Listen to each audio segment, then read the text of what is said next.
The Great Cryptogram, Francis Bacon's Cipher, and the so-called Shakespeare plays by Ignatius Donnelly. What's cool is this was written back in 1888. This is one of the last years Nietzsche was writing. Okay, so I mean Nietzsche wrote 4 books in that year. Um, so yeah, it's very interesting that Nietzsche knew about this fact that Francis Bacon was most likely the author of Shakespeare's plays. I'm not saying Nietzsche read this. I'm just saying that kind of information was out there during his time. And here's a preview of the table of contents. Shows how Shakespeare had no education. He was just a businessman. His autograph, his signature is a joke. It's like the worst handwriting ever. He was not a writer. Okay. Let's talking about Francis Bacon's The Real Author. I haven't read it, of course. I just found it yesterday. I'm just letting y'all know some of the highlights that I've read so far. And this is one of my favorite sections: identical opinions, quotations, identical errors, in the plays and the philosophical works of both guys, quote unquote, both guys. So it's very interesting. And then the demonstration, of course, he shows the cipher. And this guy spent days upon days, even years studying this stuff. So we should really take a look at his findings. Some of it is a stretch I've seen, um, but most of it's real. Okay, this is not accidental codes that we're finding. So previously, we know that page 53 of the folio, 1623 first folio, it shows Bacon. And then page 53 of the next section, Histories, also shows Bacon. The only times Bacon is shown, which is interesting in the first place. But this guy noticed that Bacon is the 371st word on the page. And then he divided 371 by 53, the page number, and he gets 7. Okay, that's interesting. What's more interesting is that there's 7 italic words on the first column of that page, and these are the 7 words. So that could be a coincidence. However, it happened again. Now they're looking on page 67 for St. Albans. That's where Francis Bacon was from and one of his names. St. Albans was the 402nd word on page 67. So 67 times 6 is 402 once again. And there's 6 italic words on that column once again. So there is a cipher going on. He shows in each case the number of italics on the first column of the page would, when multiplied by the page, produce in each case numbers equivalent to the rare and significant words Bacon and St. Albans. Okay? These are just a couple, these are snippets from a 1,000-page book. Okay? Um, so this is what Bacon says. Most of the examples given will only enable one to decipher the most simple kind. I mean, this is not what Bacon says. It's about Bacon. Such as are generally found in magazines, etc. For if that intricate cipher of Lord Bacon's were put in a book for boys, it would be a waste of paper, as we will venture to say that not 1 in 1,000 would be able to find it out. Okay, and we are the special people who get to find this stuff out. Bacon wrote the plays. He loved them and could not desire to disassociate himself from them, and he knew their inestimable greatness, and so he dealt with ciphers and invented them so he could hide his identity. Could Lord Bacon have put a cipher in the plays? Of course. Okay. This is interesting. In many cases, the word shake or shakes is evidently forced into the text. In All's Well That Ends Well, we have the clowns say, "Marry you a wiser, marry you are the wiser man. For many a man's tongue shakes out his master's undoing. And again, I must shake fair weather. And like the tyrannous breathing of the north shakes all our buds from growing. I will shake you, and then I'd shake it in the squirrel." Um, Again, in Romeo and Juliet, it refers to an earthquake that occurred. Shake, quote, the dove house. All right. And it's just kind of, he's saying it's somewhat unnecessary. He also observed the word beacon was pronounced bacon. Okay. And Judge Holmes, from a volume of poems, to whom of the same Sir John Davies, to whom Bacon wrote the letter already quoted, in which he referred to himself as a concealed poet. Okay, and Beacon and Bacon have kind of the same pronunciation. So, it's well known that the English of Shakespeare's day was spoken as the peasants of Ireland now speak that tongue. Elizabeth's courts were delighted to hear that. Abased without discourse is racin, would have mourned longer. Yeah, it's just literally spelled kind of with an Irish accent. Um, Earth is spelled ert, Grant is spelled grant. So beacon becomes bacon, even beckon. Anyway, going some cooler stuff here.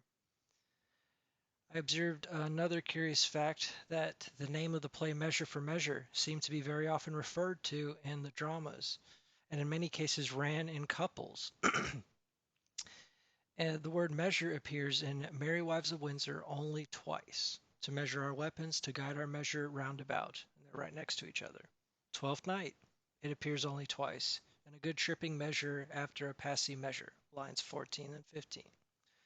In Measure for Measure itself, the play seems to be referred to in the Cipher narrative thus: no sinister measure, and measure still for measure. A Winter's Tale, measure me, then measure of the court. Comedy of Error only appears twice. In Macbeth, it's the same dualism. And then Triolis and Cressida, the same word again. By measure of their observant toil, fair denies in all fair measure. Okay, so there's something going on with that too. King Lear and Othello. It's all the same codes once you know what you where to look, of course. Just like my whole channel has been about. It's about deciphering these codes. Um, This is interesting. The name of the play is generally attributed to Shakespeare, was the contentions of the House of York and Lancaster, and it's found in Henry the First or Henry the Fourth, parts 1 and 2. It says, "In the very heat and pride of their contention, and dials the sign of leaping houses, as oft as Lancaster does speak his uncle York." Okay, that's the same. The contentions of the House of York and Lancaster. So his hidden plays titles are also hidden in the dialogue. There you go.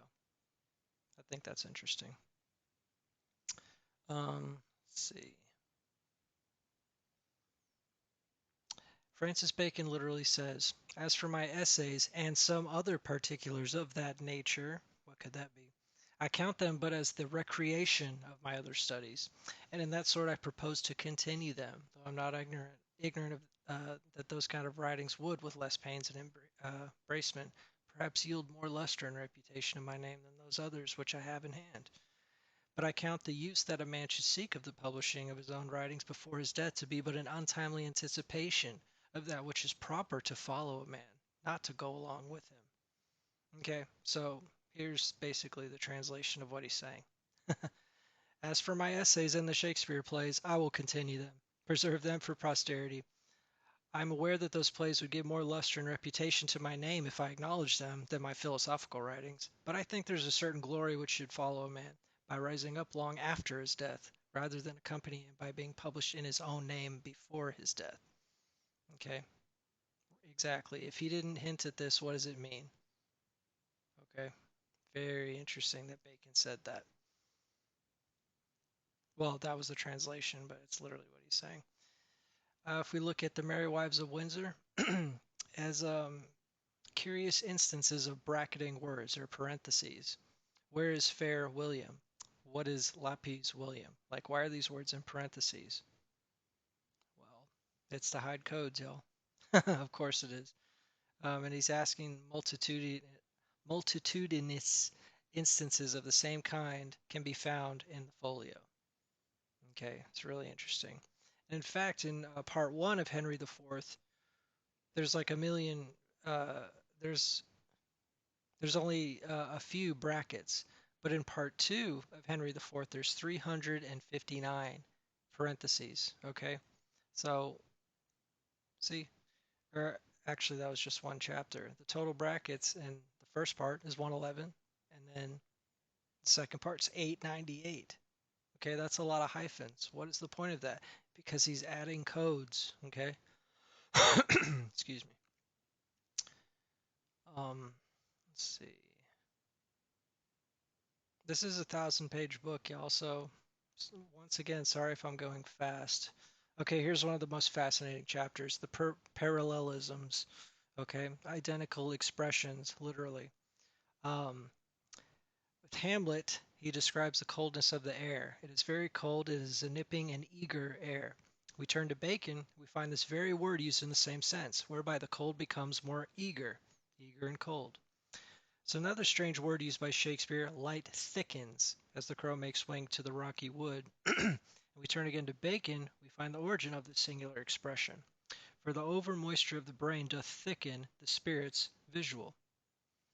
And the cause of dimness of sight is the expense of spirits. And Shakespeare says the expense of spirit in a waste of shame.